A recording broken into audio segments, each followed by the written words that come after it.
Kasi swerte lang na nabibigdit sa pag-travel. Pero masaya siya kasi dami mo natututunan, hindi lang tungkol din sa lugar na pinupuntahan mo.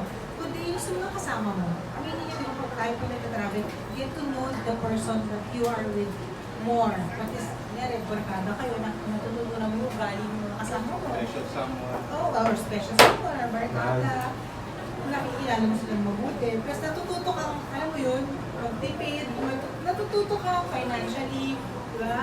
May mga very little things na akala mo, hindi nagmamatter, pero nagmamatter. Pero para sa akin, yung pinakamasaya, yung memories na inuuwi mo, na hindi mo na yung mauulit, kahit mag-travel ka sa same na lugar, pero yung memories na babaunin mo pabalik, diba? Sobrang tayo. Oo, tsaka ano, yung dami ko natututunan. Basta lahat sa pagkain, sa culture ng mga tao. And it helps me.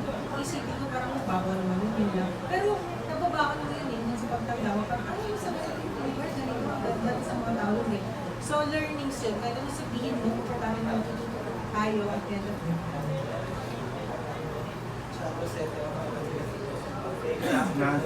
First, congratulations. So, Thank you po. since yung movie, ang international title niya ay The Miracle. So, it talks also about faith. Right now, ano yung parang humihiling kayo ng miracle sa mga personal life? Ano yun? Sana kumita ang paki. May So, impact aside from stories. that, for others.